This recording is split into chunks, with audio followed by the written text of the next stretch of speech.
এইটাই হচ্ছে সেই কুমির যার পিঠে চড়ে খান জাহান আলী রহমাতুল্লাহ আলাইহি এই বাগেরহাটে এসেছিলেন। আচ্ছা, কেমন হতো যদি আমরা টাইম ট্রাভেল করে 500 বছর আগের হারিয়ে যাওয়া কোনো এক মুসলিম নগরীতে ফিরে যেতে পারতাম, যেখানে মাটির নিচে লুকিয়ে আছে প্রাচীন সুলতানদের খাঁটি রূপার মুদ্রা, দেওয়ালে খোদাই করা আছে রহস্যময় সব লিপি। আজ আমি আপনাদের ঠিক এমনই একটা জায়গায় নিয়ে এসেছি। এই যে দেখছেন, এই জাদুঘরেই বন্দি আছে পুরো 550 বছরের ইতিহাস। স্বাগতম আপনাদের বাগেরহাট জাদুঘরে।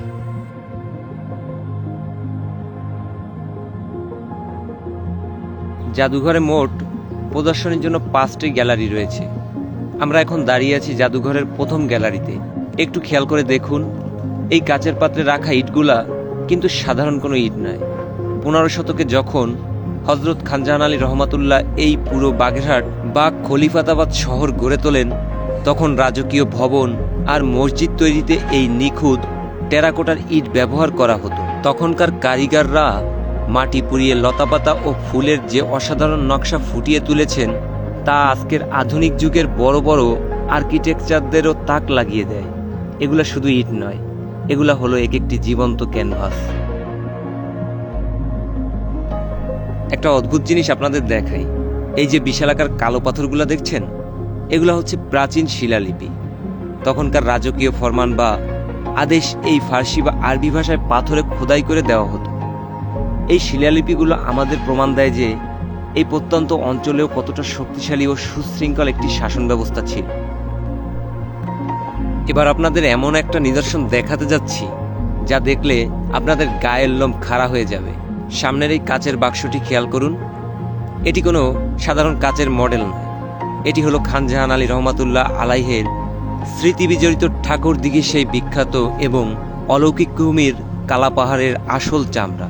লোকগাথা অনুসারে খান জাহান আলী নিজেই কালাপাহাড় এবং ধলাপাহাড় নামে 2টি কুমিরকে মিষ্টি পানির দিঘিতে এনে ছেড়েছিলেন।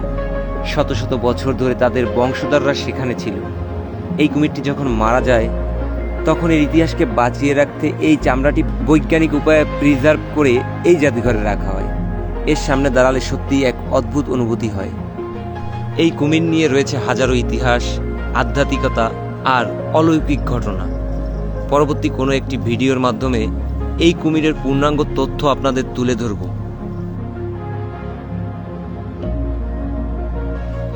এই জাদুঘরের যতগুলা নিদর্শন আছে, এগুলো মূলত 1500 শতকের কাছাকাছি সময়, যখন খান জাহান আলী রহমাতুল্লাহ বাগেরহাটে আসেন এবং বাগেরহাটকে একটি বিস্তীর্ণ নগর হিসেবে গড়ে তোলেন।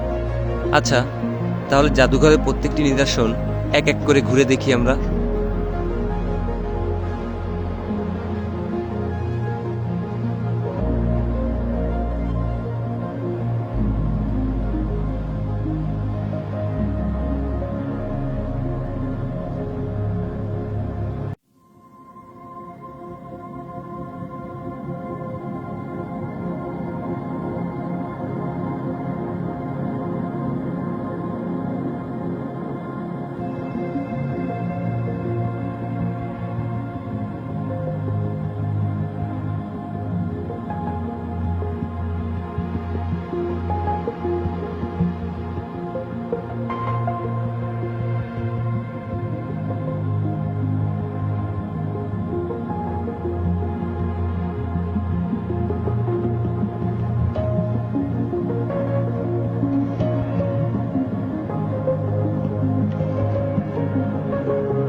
বইয়ের পাতার ইতিহাস পড়া আর নিজের চোখে সেই ইতিহাসের মুখোমুখি হওয়া, দুইটির মধ্যে রয়েছে আকাশ পাতাল তফাৎ।